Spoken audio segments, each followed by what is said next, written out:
Hello, ladies. Look at me. I'm a clown. Look down. I'm gone. Look back. I'm a clown. Look in the basement. I'm standing there smiling. Run away. Sadly, you can't escape. But if you stopped using ladies-scented body wash and switched to Old Spice clown stank, you could smell like me. Look down. Back up. Where are you? The Abaddon Hotel with the clown your body could smell like. What's in your hand? Look down. Look back. I have it. It's a knife with your boyfriend's blood all over it. Look again. The knife is now a bouquet of flowers. Anything is possible when you switch to Old Spice clown stank. I'm in hell. Hello and welcome to Horror Movie Talk. An opinionated and accidentally funny horror movie review show. Go, go, go, go, go, go, go, go, go, go.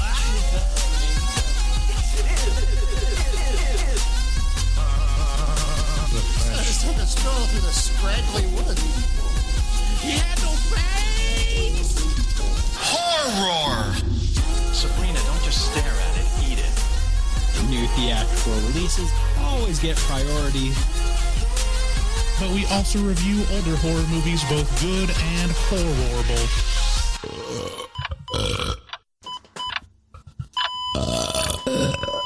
Wow, that didn't sound good. Hello and welcome to Oh my god, ew, David! Ew, no, David. Horror Movie Talk. Your panel of expert hosts each week are Dr. Bry or Bruce Hansen, who holds a PhD in spookology. Hey!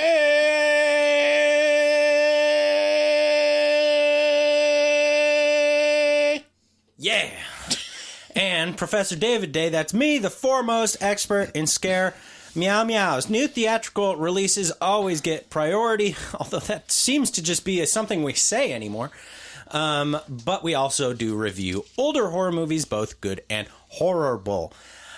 I'm David Day. You should check out our website, horrormovietalk.com. From there you can find links to all our social media. We got YouTube, we got Reddit, we got Facebook, we got LinkedIn, we got Reddit, we got YouTube, we got Reddit and Facebook, Twitter.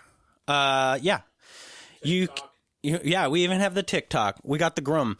We post new episodes every single Wednesday, so make sure to subscribe and leave us a rating on Apple Podcasts because that helps us out a whole bunch. If you would like to leave a message for us, you can do so by calling 682-253-4468, and we'll play whatever perverted weird thing you say. And there you go. We've got a great show for you guys today. Today, we will be talking about Hellhouse LLC. We'll start out by giving a brief review and our score for the movie. We do score on a scale of 1 to 10. 1 being bad, bad, bad, 5 being totally average, and 10 being good, good, good. And after we give our score, we'll get into spoilers and take a deeper dive into what we liked and hated about the film. Later in this episode, we'll be doing perennial horror movie talk game called Taglines, where we come up with alternate taglines for the movie that we just watched. But I should say, today's movie, Hellhouse LLC, is brought to you by Horror Movie Talk patrons. Once a month, we allow patrons to vote, to choose and then vote on a movie amongst themselves that we have to then review.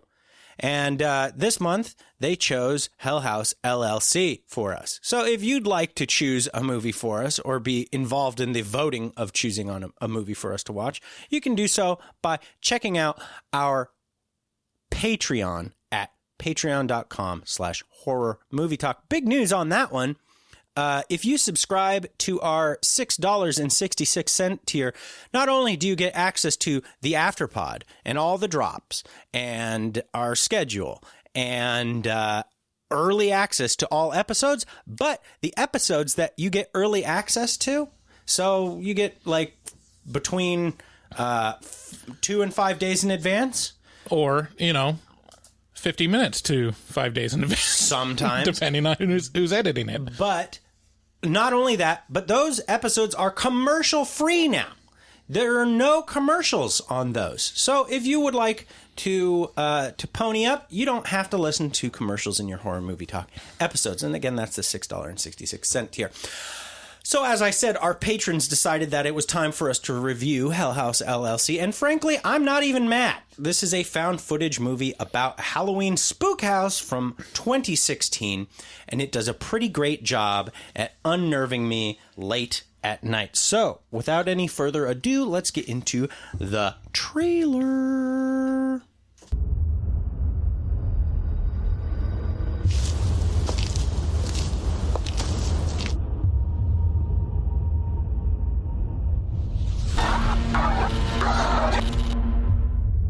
What happened that night at the Abaddon Hotel?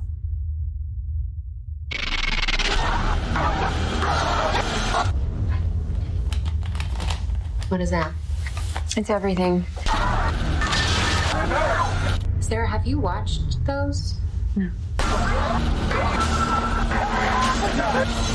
So you have no idea what's on them?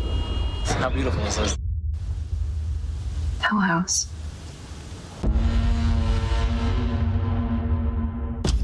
Look, there it is. There we go. What was that? I don't know. You have heard the rumors about this. There are no rumors what about this rumors? place. No rumors. We talked about this. It's supposed to be haunted. All right, dude, lock me in. Hold it. Godspeed. Hey, man. How many freaks do we have? 3 freaks. What's going on? Are you sure? 5.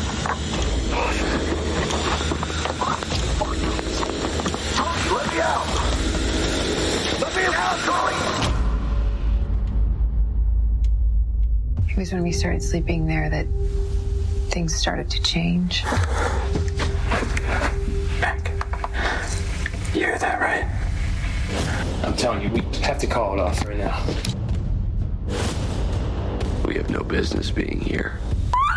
Alex is more confident than ever. I think we're next. Go back up! Go back up!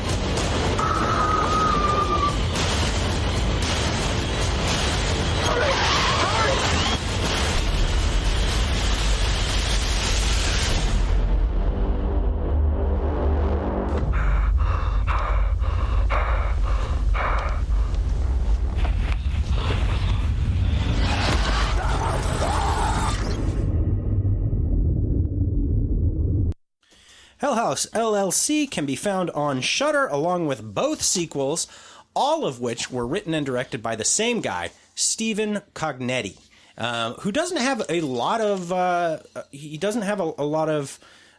do you call them to his name? Credits. Credits, thank you. He doesn't have a lot of credits to his name, but he does have those 3 movies and a few others. 5 years after a disaster at a local spookhouse known as Hellhouse LLC, where 15 people lost their lives, a documentary crew goes back to the scene to try to determine what really happened there. What they learn is that a group of young but somewhat experienced spookhouse creators bought the abandoned Abaddon Hotel. I'm trying to say that. Which they plan to make into a spookhouse for the Halloween season. Good news for the documentary crew, the Hellhouse LLC crew had already decided to take video footage of basically their whole project from beginning to end. The premise at the start of this movie is that it's a documentary, which draws my attention quite well. At some point, it seems to shift into a kind of a first-person perspective of the Hellhouse crew, and then it remains that way for almost the entire rest of the movie. This includes buying the Abaddon. So when they bought the hotel, what they had to do basically was they had to try and make it safe enough, clean enough, and scary enough to be a Halloween destination, which part of that's already done for them. The scary part is this place is already scary enough, but they proceed to make it scarier. As the group fix up the hotel, they also live there because otherwise the cost-benefit analysis doesn't add up. And as you might imagine, it gets weird. This prop clown keeps showing up all over the house, and it seems like there might be someone else living there.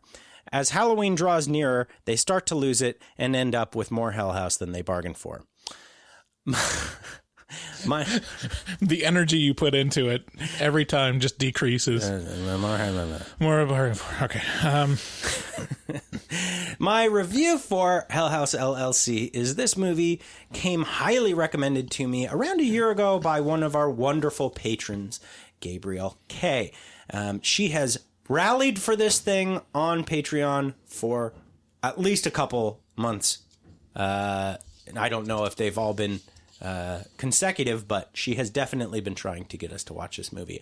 I immediately, upon initial viewing, which, like I said, was maybe a year ago or so, I was immediately hooked because it was better than average found footage movie, just from the outset of the movie. And I'm a sucker for found footage in a big way. And there's so many crappier than average found footage movies. Yeah. I mean, really, the ones that work are, you can kind of count on, well, maybe two hands. Yeah. And most of them are Paranormal Activity. Right. Yeah, and you can feel it pretty quick, too. Like, you can kind of feel the quality of the whole thing pretty quick. And, yeah, this has a little bit of fresh take on it with the documentary crew at the start. The thing that struck me immediately upon viewing this was how they kept talking about the incident as though it was this astonishingly terrifying occurrence, and it sucked me in from there. Almost the entire movie is set within this already spooky place that they're fixing up to be even spookier. So the set almost always includes weird imagery and backdrops, and that just generally works in found footage. The characters are jaded enough to be believable in their ability to live in such a place, which makes the premise solid enough to be believable. Really, Hellhouse LLC boils down to a solid premise with a very scary setting and a lot of hype.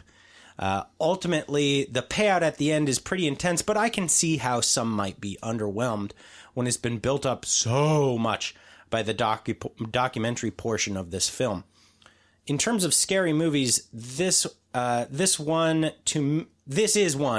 is a scary movie to me, and that's something of an accomplishment in and of itself. What did you think about Hell House? Yeah, I mean it works. Like you said, it's kind of one of the rare good found footage movies that makes sense, and it actually has like really decent jump scares in it and really creepy stuff throughout, not just the setting, but like just some of the set pieces and things that they do. I mean, especially with like the clown. Yeah, the occurrences are really off-putting in this. The things that happen that shouldn't are genuinely alarming to me. Particularly the things surrounding the cameraman. Right. When he's talking at night and things move past the door, and I'm just like, no. And it really keeps you off kilter because it doesn't give you any easy answers to what's going on, really. I mean, this is a hotel with history. You know, it's not like it doesn't make sense that it's haunted, but also it's like, are these ghosts or are there also real people? It feels like there's real people there. Yeah. It's weird. So you never really know who's who and what's what. Right. Up to, I mean, even after the ending, you don't really know because it's very, whatever it is very supernatural, regardless. Yeah, I like that they named it the Abaddon Hotel. I played a game called Dota for a long time, and then Dota 2, and it has it's one of these games with. Does that stand for something? Dota? Defense of the Ancients. Okay. Yeah. So it's got all these little characters, right? And you can pilot them around and fight the other people playing the game. And one of them is called Abaddon. And so I knew a little bit about Abaddon and what it is, right? So Abaddon is like the keeper of the gates of hell. Just generally speaking, according to lore. And I would imagine Abaddon is an actual demon in, I don't know, whatever sort of Christianity lore you got. So anyway, so I had that to go off of. And so that kind of informed a little bit of my thought process around this. But so you had a decent time with Hellhouse. Yeah. And this is your second viewing as well? Yeah, it's my second viewing. I think the first one was kind of like distracted viewing. This one I gave it more attention, and so it's basically like almost like the first time I've really watched it. Okay. And it was great. Yeah. Yeah. How did you feel about the ending? I mean, I think it was good. I mean, Okay. it's kind of this does definitely take a lot of stuff from Blair Witch Project. Oh, yeah. I mean, as far as found footage goes, like this takes a healthy sampling from Blair Witch, and so it's kind of a very similar ending to Blair Witch, where you don't really know what's going on, but you see a little more. It's to the betterment of the movie for sure, right? But it is one of those things where the buildup is the movie. That's the destination. Well, I mean, that's true of any horror movie. It's like you can't. Man, that's the damn truth. It's about suspense, and once it's delivered, it's like nothing can truly deliver on, Yeah, I mean, if you're no, I'm not going to make that analogy. It just doesn't match the feeling that you have throughout the whole movie, because once it's done, it's done. Right. Yeah, it's the destination is the trip is your destination, right? The going. Right. Just a little sidebar, we watched, what was it? Poltergeist as well this week, Right. To put an episode in the bag. And yeah, it's somewhat, this is a little bit of my problem with Poltergeist, is it's just like, I don't know. It's the build up, and then, I mean, but the whole trip is Poltergeist. Like, that's the point, right? Is like it's once you're there, it's not so great anymore. Although it's a pretty great ending of Poltergeist. No, I know what you think about Poltergeist. Yeah. I don't think you think it could do any wrong. I mean, there's problems with every ending. It's the Jaws problem of, if you're not bought into the whole movie, if you aren't on the edge of your seat, if you aren't on the edge of your seat, and you see the ending of Jaws, like if you isolate the ending of Jaws to like the very last scene, it's ridiculous. It's like they blow up a shark. I mean, that's basically like Sci-Fi Channel level dumbness. Yeah.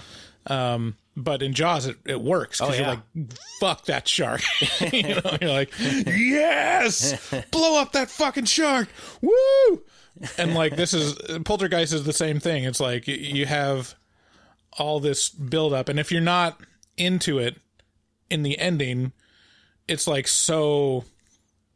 so off the wall that it's like, okay, come on. I mean, Aaron was, I'll talk about this in the actual Poltergeist review, but yeah, same thing with this. If you're not bought in for the whole movie, the ending, it blows me away that some people might not be bought into this movie, but those people exist. Like, I feel like there's almost a rift between slasher fans and paranormal fans. Yeah. Or suspense or thriller fans, where it's like, they just don't find this scary at all. Like, a lot of them I've talked to have been like, well, where's the thing that's going to kill you? It's like, I don't know. I'm like, well, that's not fucking scary. You got to see the thing and then run away from it. It's like, to me, that's not scary. Right. You just run away from it. Right. You can see it. It's over there. Right. Is that guy with a fucking knife? As long as he's over there, I'm okay. Yeah. Oh, yay, David. Yay. So, with that, I give Hellhouse LLC a 8 out of 10. I think this is a really solid movie, especially in terms of found footage. And, man, it's super unnerving. It does not fuck around in terms of leaving you feeling good. It's gross. Yeah.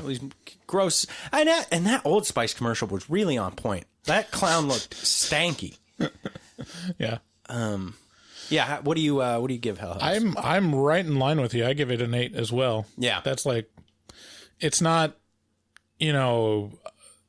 a classic, like everyone would agree that this is an instant perfect movie, but it's definitely well into good movie territory where I can easily recommend it to anyone. Yeah, Terrified or Aterrados is an Argentinian movie we reviewed a few years ago, and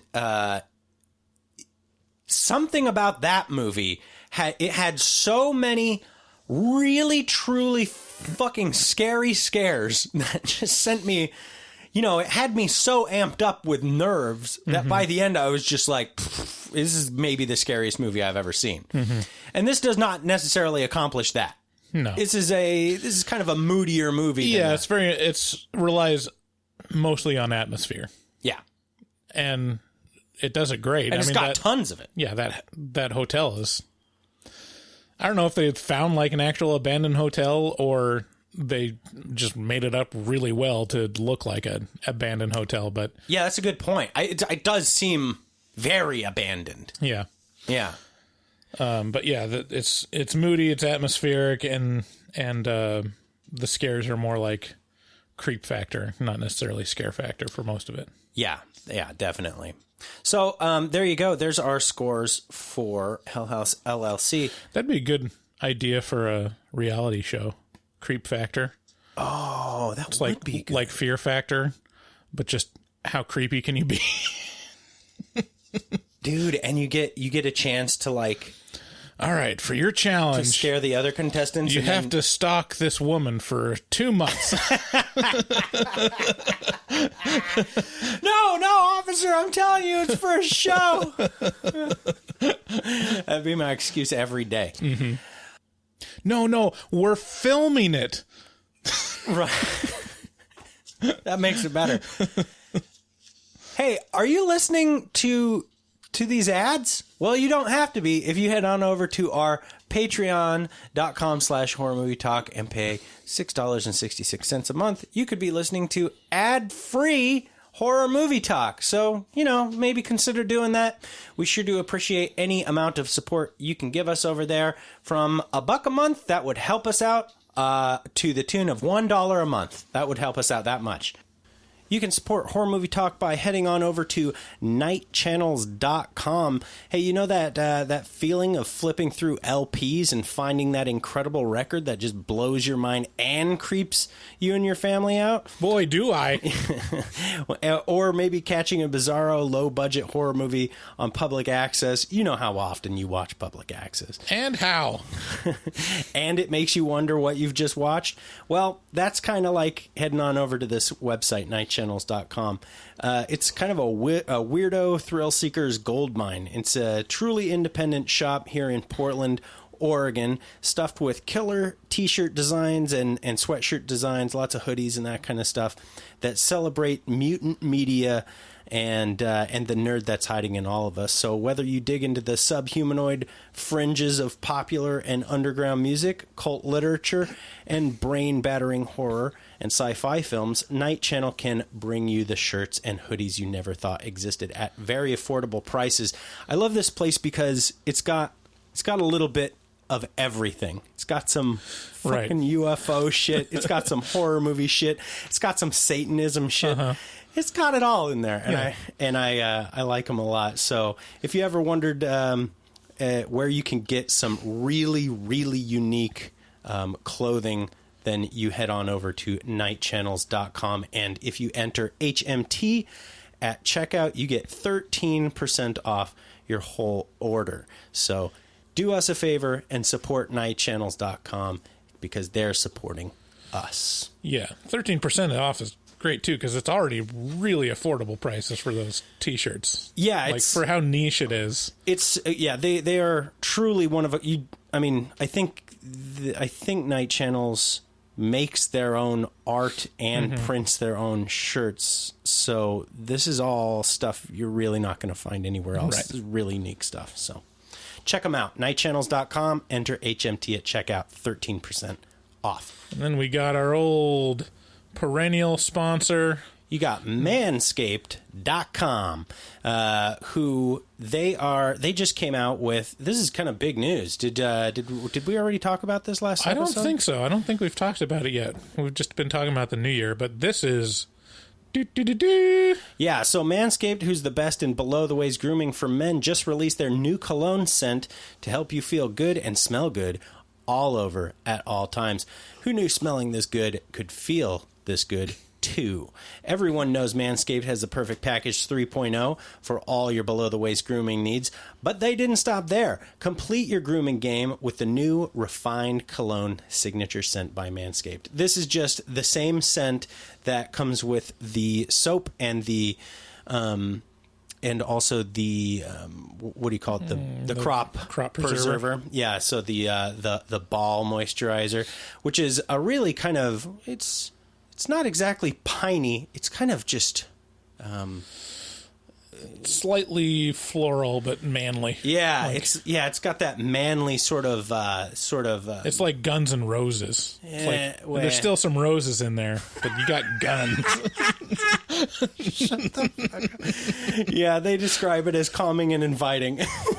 The signature scent introduces a light citrus burst before settling into the anchoring notes of vetiver and a woodsy masculine finish. Actually, that's probably the best way to describe it. Leave it to the pros to describe. This 50 milliliter spray cologne is even hypoallergenic, cruelty-free, dye-free, paraben-free, and 100% vegan. This beautifully designed glass bottle will make a statement, and the manly scent is attractive to set the mood. Yeah, they sent some to us. Have you used it? I did. And my wife immediately felt pressured. Well, what are you getting at? She was like, well, I'm not really feeling too good tonight. I was like, okay.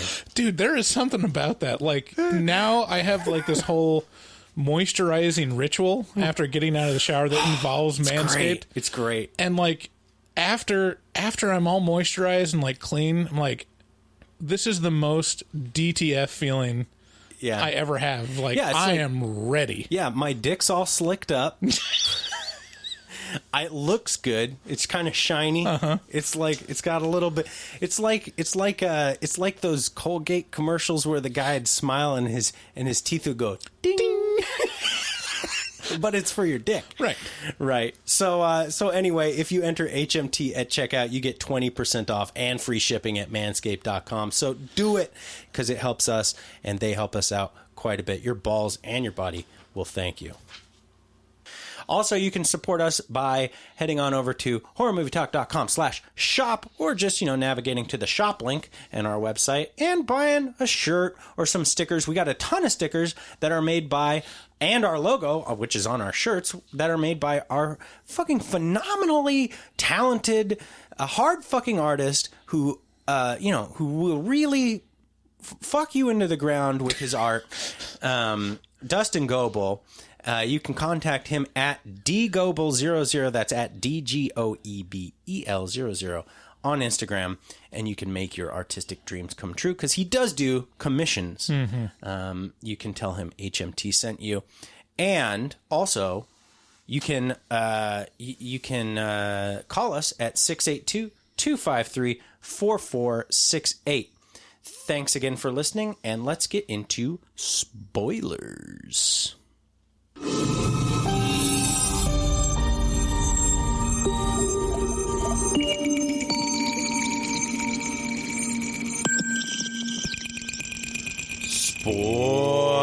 Spoilers for Hellhouse LLC, the movie. Let's just do the whole spoiler section with this on. Okay. Well, so this is really distracting. I can't. What year? So this starts out with like, oh man, this is I'm smoking you out here, buddy. Are you farting? I didn't know it was going to be this brand. This is my brand. It's really impressively burny. It's burning me. So this starts out very documentary like. by, with one of those like black screens with text on it. It says, what you're about to see is a documentary on the mysterious events surrounding the 2009 Halloween Haunted House Tour tragedy. Tragedy. Isn't it weird how somebody says, I farted, then you start like testing constantly for it? You're like, oh, it's bad. I'm not going to sniff anymore. That's not what I'm doing. So they get to so really this first 15, 20 minutes of this thing is a lot of interspersed footage between interviews of people that are being interviewed for the documentary and then actual found footage of the Hellhouse LLC crew who they bought the hotel and are getting ready to fix it up. Yeah, they slow play this one a little more than most. It's very similar to how the Blair Witch Project got set up. That also had kind of a documentary or journalistic intro, but it gets pretty quick into the action. This movie, this one spends a little more time on like the mystery and the known footage kind of thing. It's a much simpler Blair Witch is a much simpler premise, right?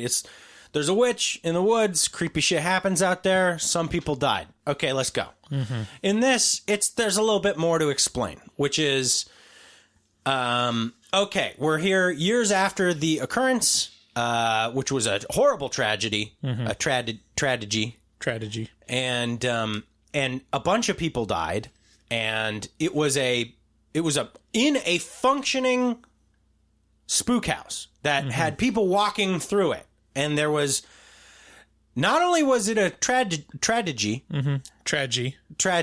that happens down in the basement, but it was, okay, so you know how you think of a tragedy and it's like, it's like alarming scary. It's not like spooky scary. Mm-hmm. This has that vibe to it. It's like, boy, there's a lot of panic and there's a bunch of people crunching each other. They were all crashing around and trying to get out.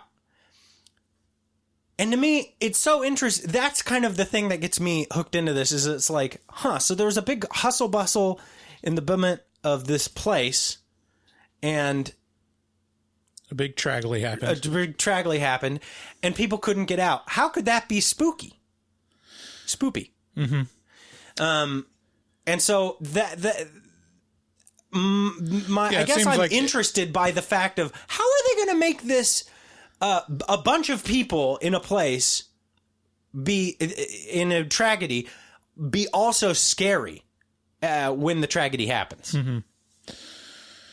Yeah, I mean they focus on the trilogy very, very early on, and that's really where it focuses all its power is what happened in this moment, right? And really what the film is mostly about is the lead up to it and what was going on in the ending trilogy is kind of incidental in the end. Right. So you got lots of interviews of people talking about the trilogy, and then you have you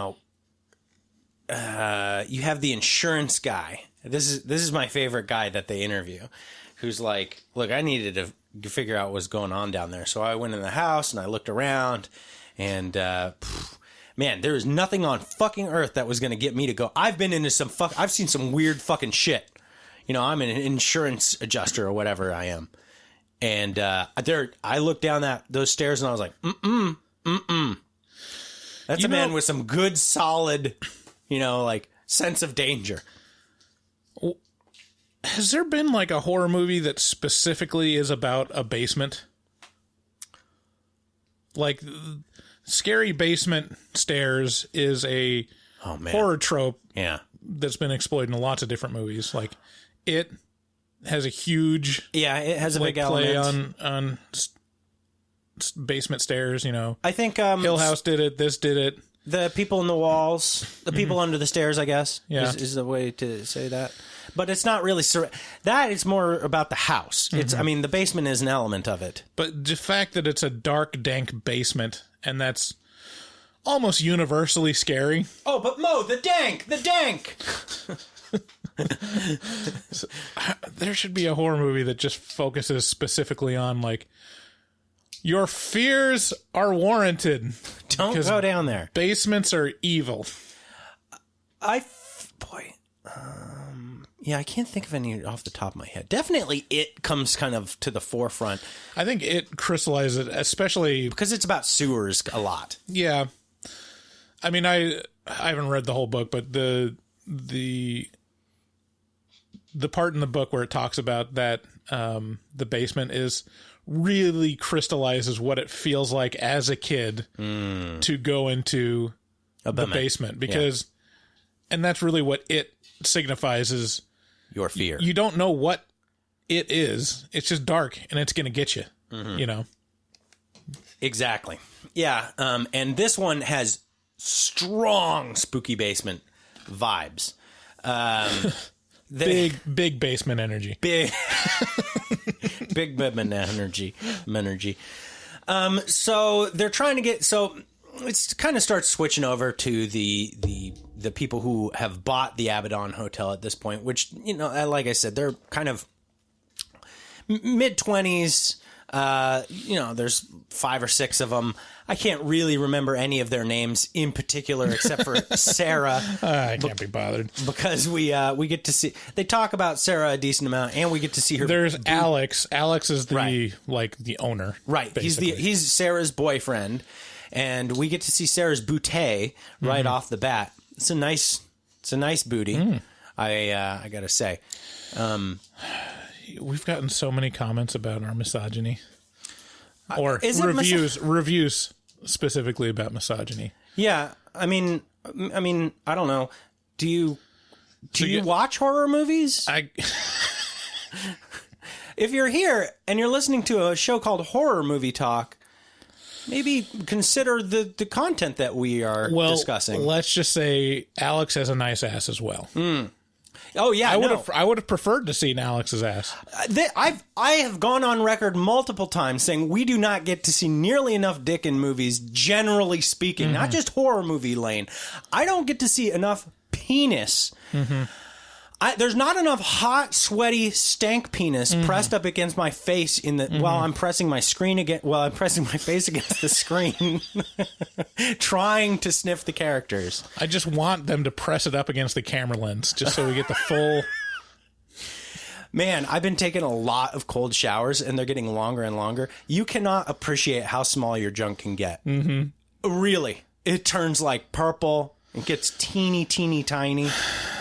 Teeny tiny, almost like it doesn't exist. You talk about this like it's like the best benefit of this, and it's just impressive to see what your body's capable of. You know, for so long I haven't seen my body be capable of barely anything, and now it's doing one thing, and I'm like, wow, look at you go. Way to go, body. Protect yourself from that cold. Anyway, so the actors arrive. The actors are separate from the Hellhouse LLC crew because obviously they got to kind of be locals. And the cameraman is a well-established, also misogynist, who is all horned up, and he's constantly, you know, he's like, will there be any hot chicks? And let's see here.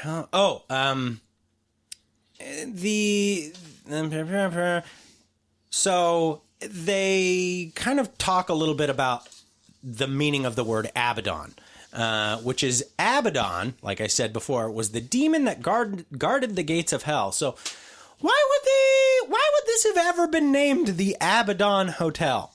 You know? Like, yeah. Why would you name a hotel? Oh, I don't know, like, Belphegor, the Belphegor Inn, you know? Baphomet Inn. Yeah, it's like, that doesn't sound, I mean, I don't even necessarily know what that is, but it doesn't sound good, necessarily.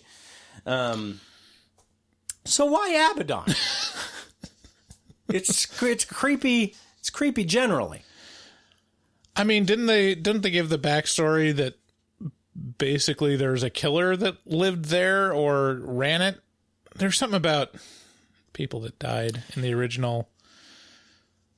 Yeah, someone hung himself. Am I remembering that wrong? Okay, there was like a serial killer or something in it in the hotel. Don't recall the point that you're talking about the killer, but I definitely. So they definitely, there was like satanic stuff. At least there was a lot of like unexplained and like a lot of suicides and deaths in this hotel while it was operating. There were people hanging themselves left and right. There's people. There was a lot of murder and death in this place, and then it got abandoned because that's what happens to these. Maybe the scriptwriter, when they're writing it, was like used abandoned hotel as a placeholder, and they're like abandoned. Well, you got to come up with something else other than abandoned hotel. That's a little on the nose. Abaddon. All right, let's go. Yeah, I remember hearing about that while playing Dota. So, they're a real bunch of kind of horror goons, this Hellhouse LLC crew. They've done this a lot. They've done this for many years. And, this kind of brings me to a little bit of a tangent, which is there are families out there who support themselves by being kind of independent, small business owners who capitalize on seasonal events. The most prolific one that I can think of around our area is fireworks, right? There's a couple families in our area that run a bunch of fireworks booths in, around the 4th of July, and they rake it in during like the 3-week period that you're allowed to sell fireworks here in Washington. And they kind of like support their whole family off of like, a good solid 3 or 4 months of, stocking up fireworks, getting it all set up around the county or wherever, selling it all real fast, and then cleaning up. And so this is kind of that kind of thing. These people have made a nice little niche for themselves, setting up spook houses around the, sounds like New York area, New York State area, and then running successful spook shows. That would be a fun, interesting, stressful life. Yeah. Man, how nice would that be? I wonder if they can really survive off of it for the entire year. I'm always impressed by when I talk to small business owners who run booths and stuff like that. Like there's a little slushy shop, kind of just off of Highway 99. Yeah, just kind of right next to my house. And in the summer, it's just always a line there. And they're selling little slushies for $3 or $4 a pop to people. And I've talked. Well, it's actually Hawaiian Ice, isn't it? Isn't it? I don't know. Okay. Yeah, it's not a slushy. I guess that's a 7-Eleven thing, but it's ice. It's ice with syrup. Yeah. And every once in a while I'll talk to people like that, and they'll be like, "Oh yeah, we make $65,000 over the course of 4 months while this thing's open, and then we kind of like close up shop." And man, living the dream. I wonder if those same families, like, if it's like, all right, in October, we've got Spirit. We open up the Spirit store for 30 days. Spirit Halloween. Yeah. In December, we open up our booth that sells only calendars. Yeah, it's called the Craft Warehouse. Yeah. July, we sell fireworks. What would be the other? What would be another seasonal holiday? One of the seasonal holidays that blows me away in its ability to sell just trash to my wife is St. Patrick's Day. Really? Like the amount of 4-leaf clover, little tinsely bullshit, and little Irish hats, and like, yeah. And there's just nothing to it, except for what do you call it? Shepherd's pie, potatoes, and drank. So I can get behind all three of those. So I guess maybe in retrospect, it makes a lot more sense than I give it credit for. But anyway, so this group of Hellhouse, right? Some magical holiday where you just drink beer and eat potatoes, right? Exactly. It's like that exists. But this Hellhouse crew has apparently made a living, and good on them for doing so. But they get what they had coming to them? Question mark. I guess their only real sin was buying the Abaddon Hotel and trying to spruce it up. And really, what's the point of renaming it Hell House? You could have just kept it Abaddon. Well, it's their corporation or their little LLC. Yeah, but still. Okay. And if you want, horror movie talk listeners, if you want to win any argument, just ipso facto without having to prove yourself, you can always have the last word. And it's like, you don't win it, but at least you're back to even. I could say, Bryce, what is 2 plus 2? 18. No, it's actually 4. Yeah, but still. And then we don't know what it is at that point. He's obfuscated the point and gone around my line of logic, and he's no longer playing by the rules. And you can become the leader of the free world just by but still. Yeah, but still. So there's a bunch of props that they put into this place. There's creepy looking spiders, there's spider webs, there's strobe lights, there's obviously a bunch of mannequins that they set up in on pianos and behind the bar. And okay, so how many haunted houses have you been to?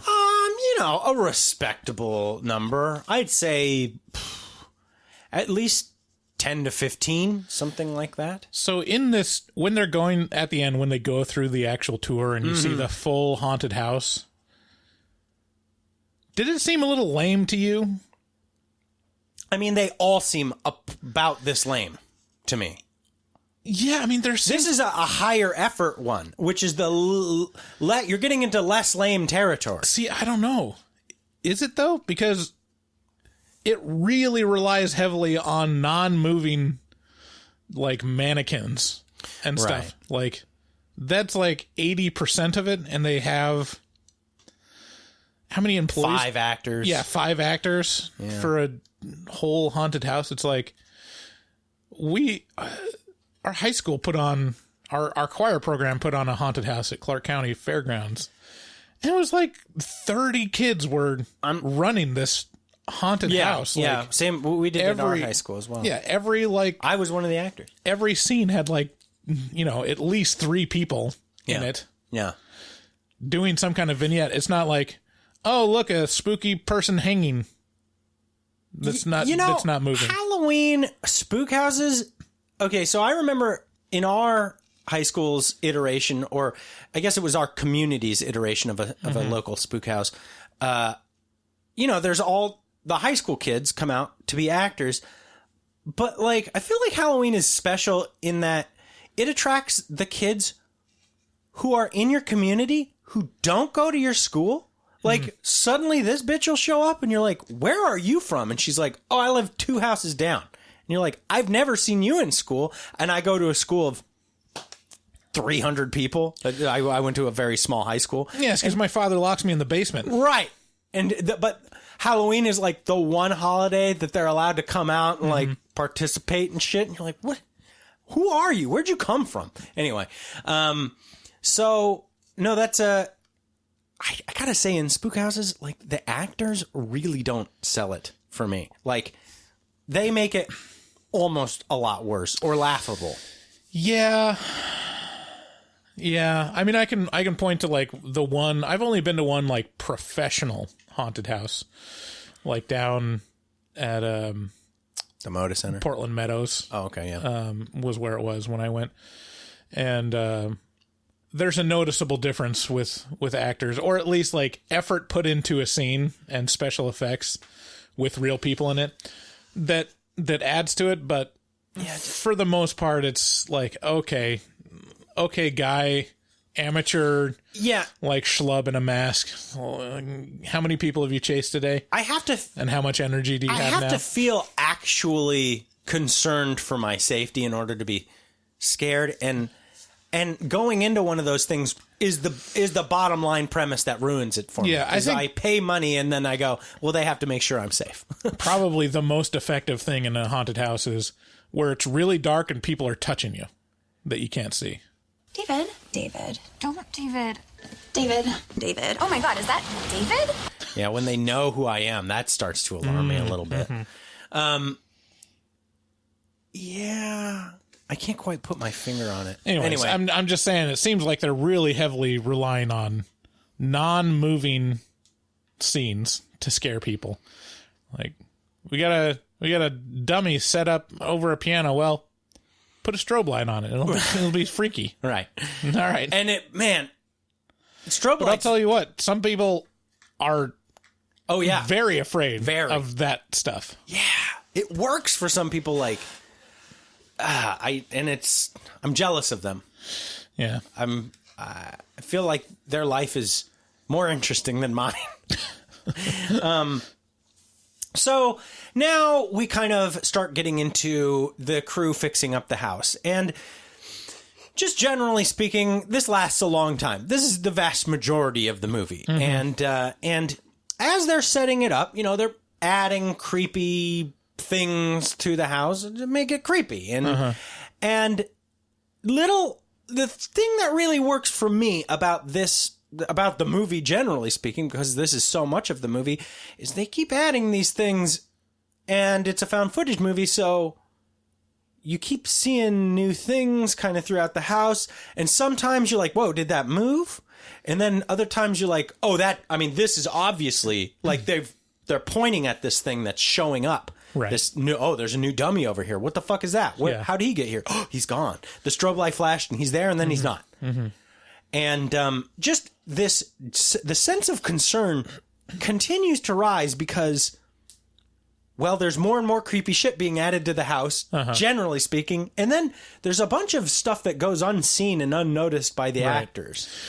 It's really a testament to how well the human eye is at picking at human figures. Yeah. And movement. Like, you can have it really, really dark and in the distance, and you're like, what's that? What was that? What is that? It's like, oh, it's someone walking by, or it's someone standing there. And you only see, like, a shoulder. Right. Poking out from behind a door, and you're like, who is that? And then that eye shows up, and you're like, whoa, whoa, whoa, whoa, whoa. Yeah, there's so much about humans that's really interesting, like our ability to...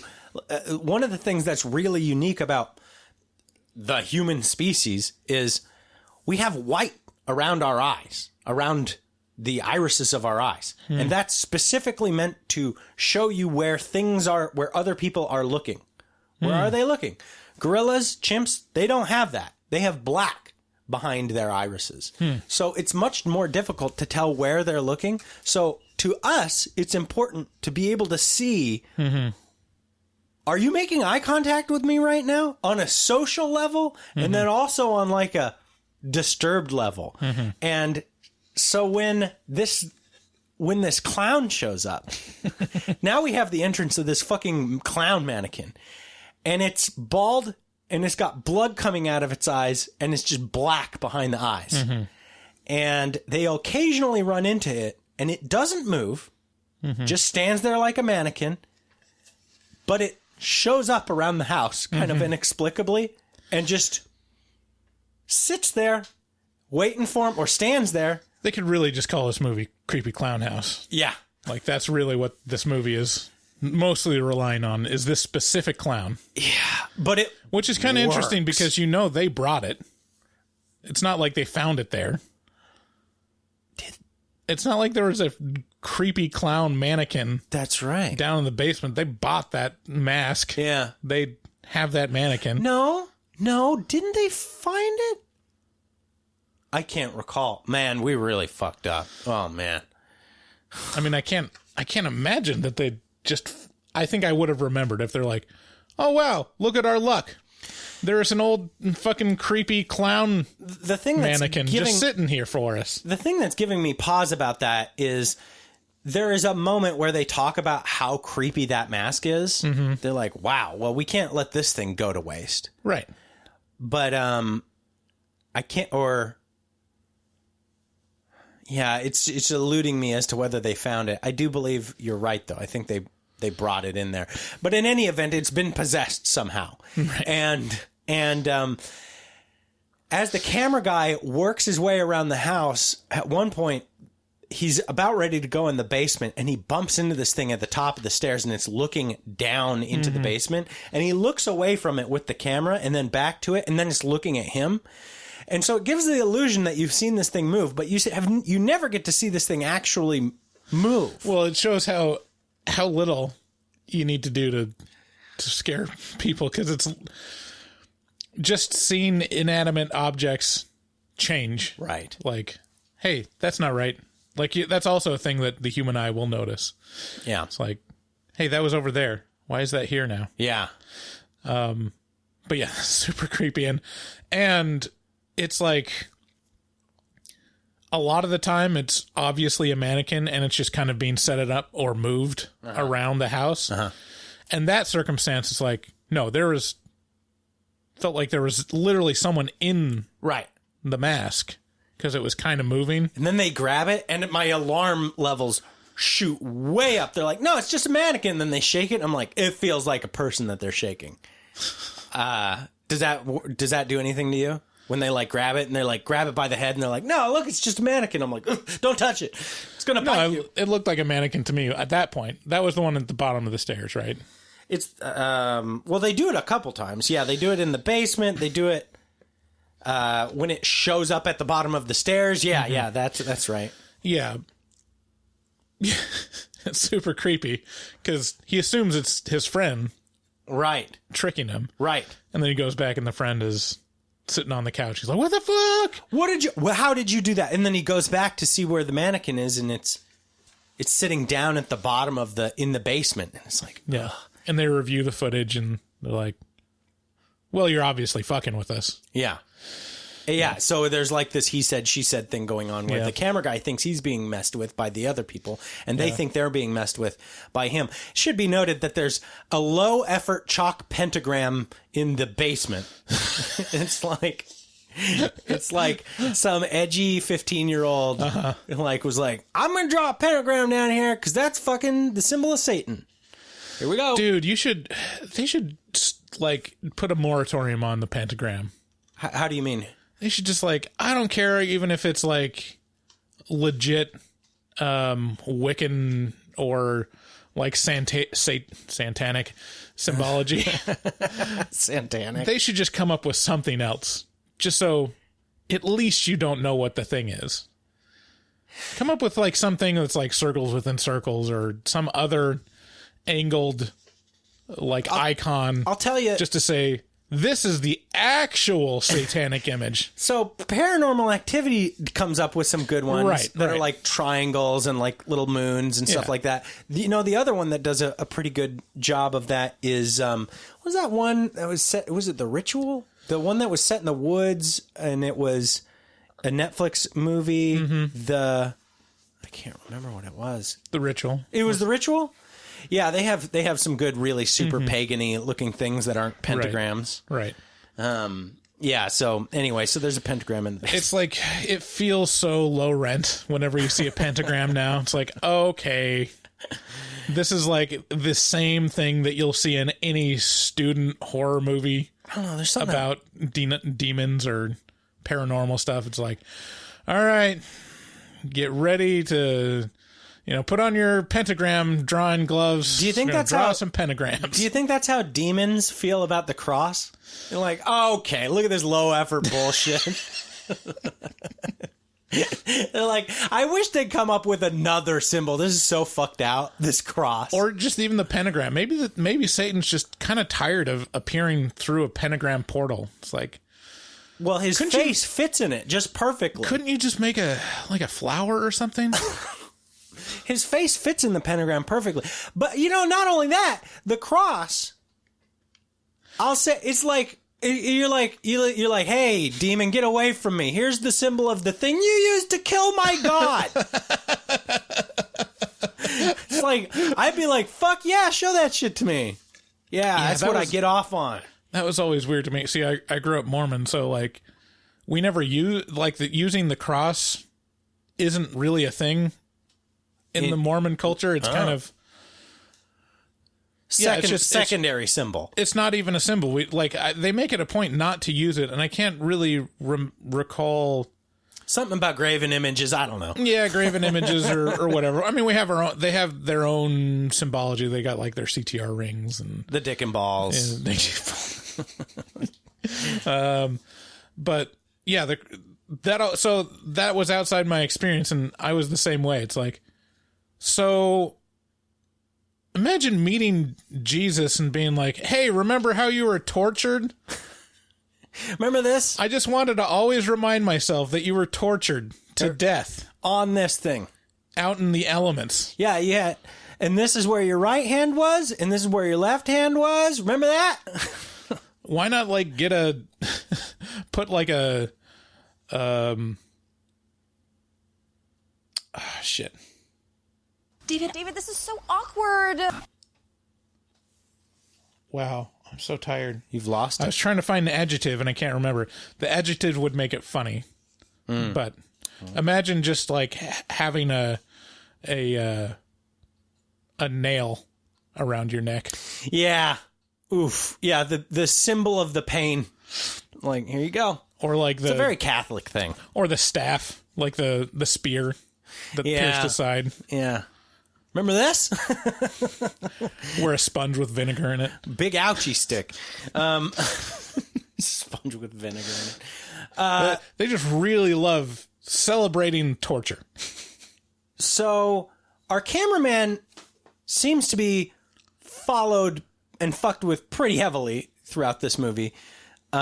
Sarah also seems to be she's kind of spacey. She's kind of spacey. At night, she'll end up in weird places, kind of sleepwalking and in tongues, talking to the wall. She's like, "What's up?"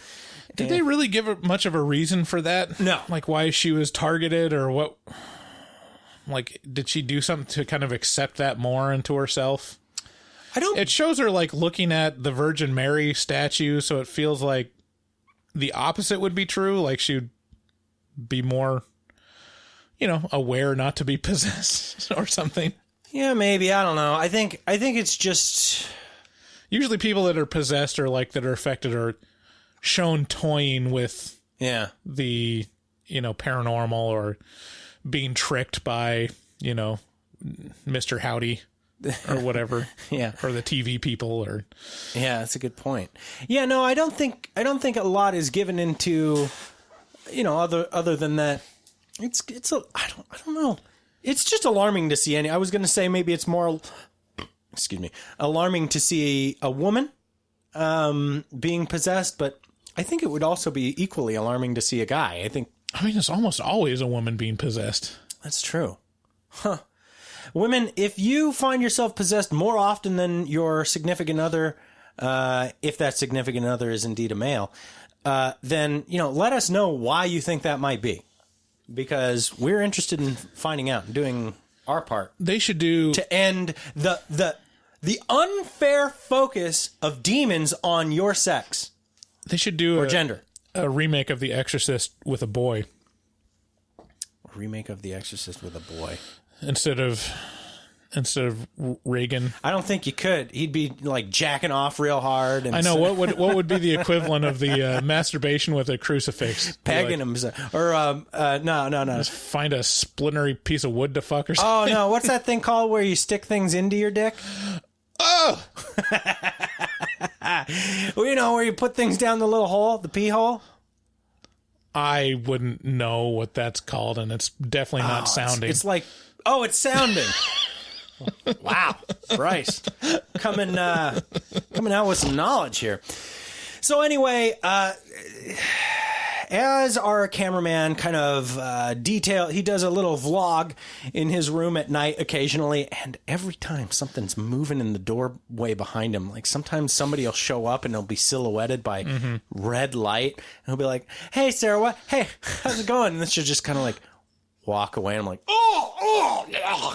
One time she shows up in his room and he has to hide under the covers. Was that Sarah? I wasn't sure. I didn't know. I don't think that was Sarah. It was, it's like a hag. He thought it was Sarah at first, but then, it's like somebody who might be living in the house with them. That is the most effective, like, jump scare or scene of the movie. And it's so simple. It is funny. And it's also hilarious, too, because he hides under a sheet. Dude, what would you do? Run. You say that, but have you been in that situation? Like, where you're literally cornered and you got nothing. You just got nothing except a sleeping bag or a sheet or something like that. And you're like, oh my God, I gotta hide in my sheet. That makes no sense. That offers no protection. No. A sheet. It does offer some protection. Even a sleeping bag makes more sense because a sleeping bag is like padded. Yeah. A sheet is literally like just another shirt, you know. Yeah. If you're going to get beat to death, a sheet will offer you no protection. Some protection against lacerations. You know, I'd like to hope that I'd rush her, beat the shit out of her because I don't like the thought of jumping on her. Or just running out the door. You know. It's all just bad options. It's a lot of bad options. When somebody shows up in your room at night, it's just a shit show. I mean, there are some things that maybe are arguably better to do, like run away, but it's going to be hard to get the gumption to do any of it because you're just going to be so shocked by this is not something that happens. Mostly what I would do is probably stand up and stare. Like, I would not look away. That's the... Yeah. Like, I might be frozen, but I would stand up and, like, keep my eye on this random creepy girl ghost to make sure, like, if she starts coming towards me, I want to be able to react. There's a lot of things that guys say that turn out to just not be true in real practice. And right. I think this is true of a lot of the things I say, which is like, I just socked that bitch in the mouth. You know, and then it's like... Right. Wait, that wouldn't actually happen. I'd be so frozen by fear or the strangeness of this new thing happening that I'd probably do essentially this, which is freeze up. Ugh. That scene is so effective. Anyway, so poor vlogger keeps getting hounded by things, and eventually he gets driven mad. They find him downstairs in the basement, just properly shook. And then he doesn't even really talk ever again throughout the whole movie. He's just kind of in this weird trance state. It's almost as if he's been possessed or something like that. He sleeps a lot. They can't get him to come out and help. Well, he disappears for a while, and then all of a sudden they find him. Right. He disappears and shows up in the basement. And I love how they, like, kind of gloss over. We never see him talk again after they find him. They're like, oh, well, he's acting weird. It's like, Well, that's Alex. If I had a friend that disappeared and reappeared and was basically catatonic, be a little more concerned about him than this. Yeah. But this is where Alex comes in. He's the owner. He's the leader of this whole thing. And his whole deal is, look, I got a lot of money invested in this thing. It's got to happen. So he keeps, no matter how bad the concern gets, Alex is there, like, calming people down, being like, look, we just got, look. And he's tired of Paul's shit. Right. Like, that's made thoroughly, clear, is that Paul has pulled shit in the past, and so he's not a trustworthy person to, like, worry about. Right. So he kind of keeps everybody marching onward towards this goal of, like, look, we just got to it's 3 more days until Halloween. We just got to get this thing done. We glossed over one of the best parts for me. The clown looked at you? No. Was when Paul disappears, they're, like, wondering where he is, and then did they get a call or a voicemail? Or I think it was a call, and they're like, oh, it's Paul calling, and he answers the phone, and then it's just intense woman screaming, just like top of the lungs screaming through this phone, and then he drops it, and they're like, what was that? Oh. I don't know. We got to get this hell house off the ground. Let's go.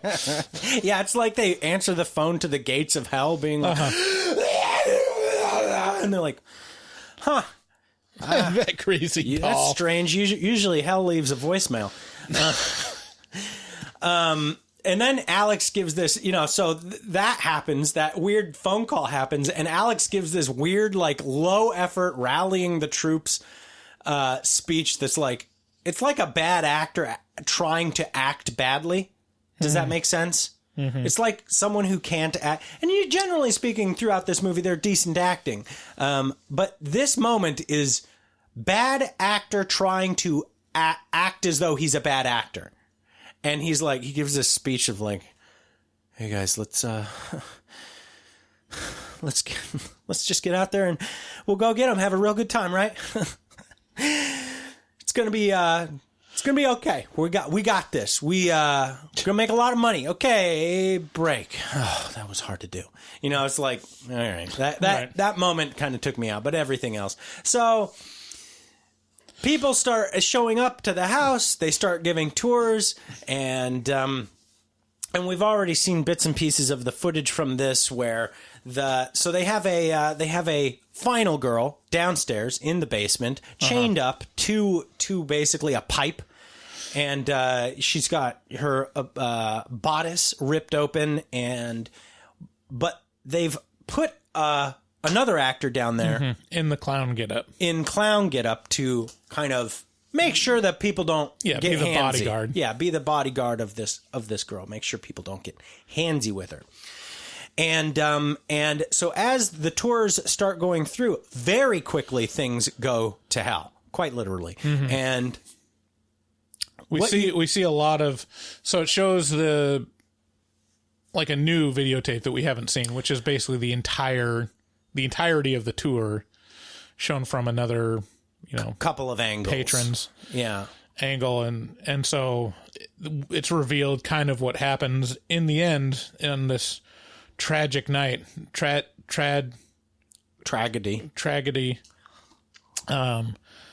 That's down in this basement. Basically what you're shown is 3 creepy, dark hooded figures. You were able to catch 3. I thought it was 3. I saw one for sure that was a different thing than anything I'd seen before. And it was a hooded guy with a pale face. But maybe it was just 2. I thought it was 3. I'll be honest with you, it's real hard to tell what's going on. But they all close in on the girl. Yes. And she's like out of her mind with terror. She's right. like, people, help me. This is not part of the show. Which, I mean, this would be actually a scary haunted house. I'd be like, yeah, all right. Wow, I'm fucking horrified. This feels very real. And a little horny. Also, I'm a little confused boner. Emphasis on little. And so, yeah, at this point, we kind of get to see the tragedy happen, which is her and apparently a bunch of other people kind of get murdered by seemingly like demons down there. Right. But it doesn't end there. This whole time, the directors of the documentary have been interviewing Sarah, the seemingly only remaining cast member, or not cast member, the only person of the Hellhouse LLC crew left, about the tragedy. And at this point, she's like, I'm tired. And she takes off the mic and she's like, you should really head out to Hell House to see, what's up for yourself. And if you have any questions, you can come find me at this hotel that we're staying at, me, all together in this normal hotel at room 2C. At room 2C. And they're like, cool. You go have a nap, have a drink. We're going to head over to Hell House and then we'll finish the interview afterwards. They talk to the woman at the front desk at their normal hotel, and they're like, hey, if the woman at 2C comes or asks, we're at the Hell House. And she's like, that's weird. Funny, our numbering doesn't have letters in it. We don't have letters in our numbering. So they're like, well, Sarah, if Sarah comes asking for it, she's like, I don't got a Sarah staying here.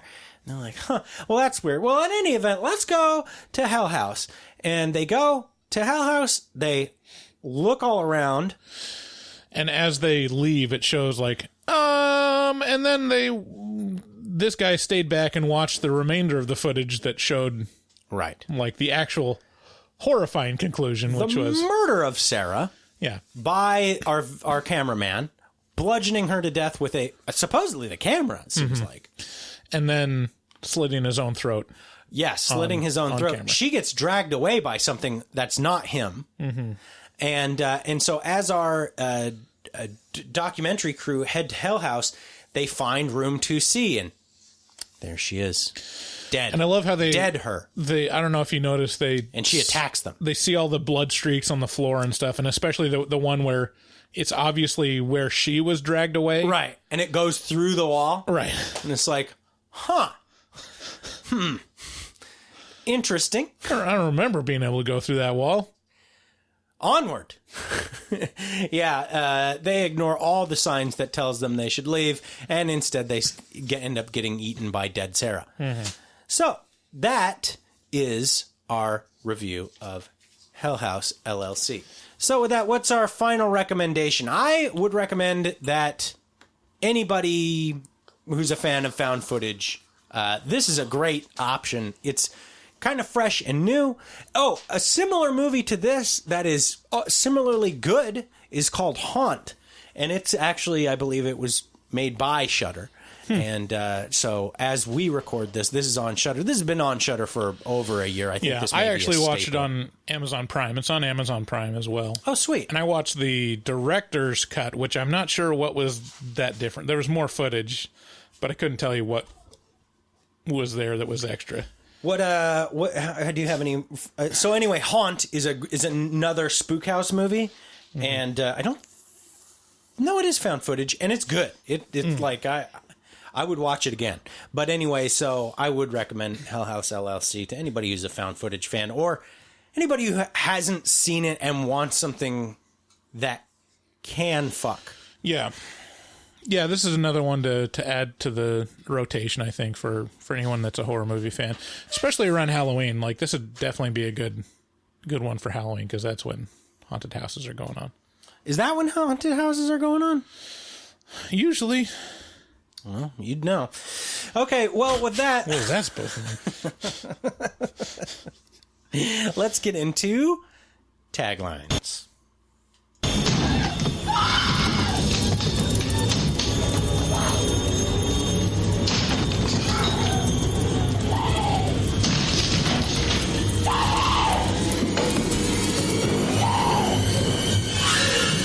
Here's taglines.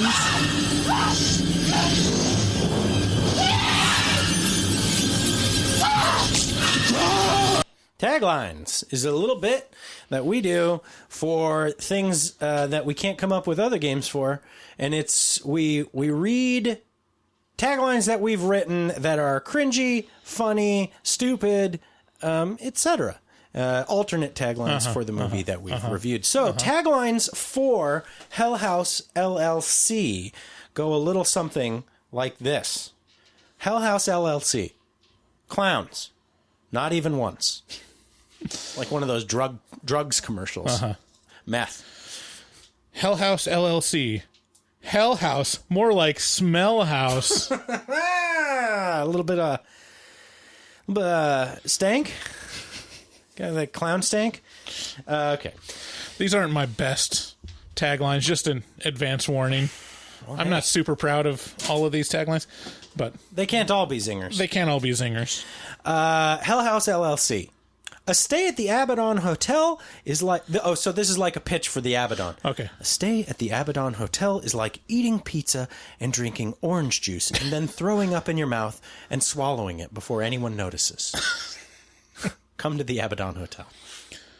Have you ever eaten pizza and drank orange juice? No, why would you do that? I was a kid once. It is... I guess I do... It is the most potently vomit already. Like if you put it in a blender, it would smell like vomit. See, I don't... Maybe that's true. I've heard that stuff with orange juice, like the pairings with orange juice. It's always orange juice too. Like, well, it's got that. Don't brush your teeth, then drink orange juice. It's got that really sharply acidic. Right. Same goes with tomato. Like it's so bitingly acidic that it feels like the bile part of the vomit. All right, Hellhouse LLC. This ain't no heck house. This is Hellhouse. Shut the fuck. Hellhouse LLC. Yesterday, a clown held the door open for me, Bryce. It was such a nice gesture. Hellhouse LLC. Paganism, the religion that worships your dick.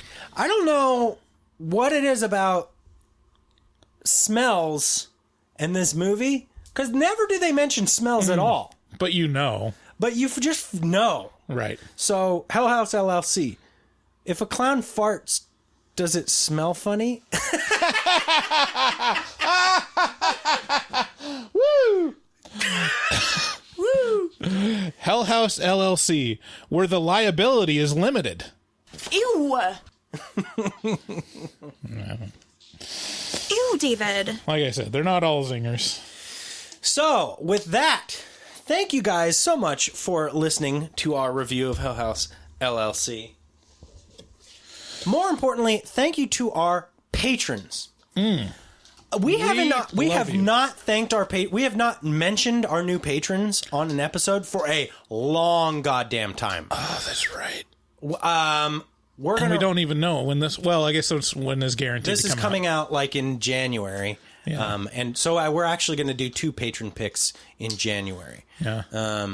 Just because we missed December because there were so many Christmas movies. Anyway, we're going to record our thank yous and insert them into our mid-roll today, right after this. Okay.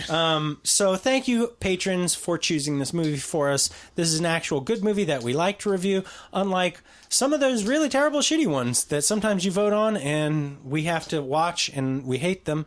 And it kind of makes Bryce not want to do the show anymore. So this is a good one. Keep it up. That's not what I said. I said sometimes these are a burden, and it's the reason why we trade off responsibilities on them, because that's definitely true. You don't get it's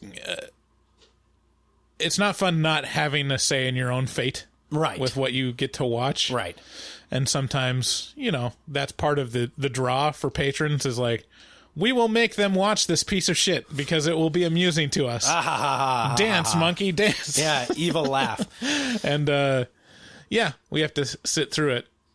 So if you like this episode, make sure to share it with a friend. Also, if you'd like to support us, you can do so by heading on over to our website, horrormovietalk.com. At the top of the site, the banner, you can click on either one of the green buttons. There's one that says buy stuff on Amazon. If you click through that and then bookmark that link and use it anytime you shop on Amazon, a little bit of your purchase will go to us. No extra charge to you. Also, obviously, becoming a patron of the show helps us out just a whole heaping heckin' hell of a lot. And so we sure do appreciate any support that we can get from you guys. This is a free show and we want to keep it free. So special thanks to Gabriel K for coming up with this zinger of a good old movie that we like to watch. And thank you to the rest of our patrons for voting on it. Yeah, this is one of the good ones. This is one of the good ones that we've watched. Just like Gabriel K. If you'd like to get a hold of us, call us at 682-253-4468. That'll get you to a voicemail line, and you can leave us a message telling us how much you want to masturbate to, I don't know, whatever it is you like to masturbate to. I'm not gonna, maybe it's sounding. Maybe that makes you very excited. I don't know. Anyway, you guys have a great week. We love you very much. Bye-bye. Bye. Looking for a podcast full of burps and gas, perverted cast, skinny and fat? Look no further. Horror Movie Talk is accidentally funny, begs to donate money, fake sponsors for dummies, and so much more. New episodes every hump day. They'll pickle your dickle for foreplay. Patreon members have it your way. Vote for a movie every month for the review. Choppa choppa, don't just stare at it, eat it like a taco. Put your tongue through the phone hoodie, Picasso. Look at them hot kids, swear not a pedo. Got me too'd with Cosby eating jello. Pudding Pops done gave Bryce flatulence. Drain addict Dave doesn't give a shit. 1 through 10, is it horrible or excellent? Oil me up, daddy, is dinner rum. Kiss Bryce Hansen. Look at them hot kids, Chris Henson. Masturbate with a crucifix, exorcist. Face huggers, chest bursters, alien.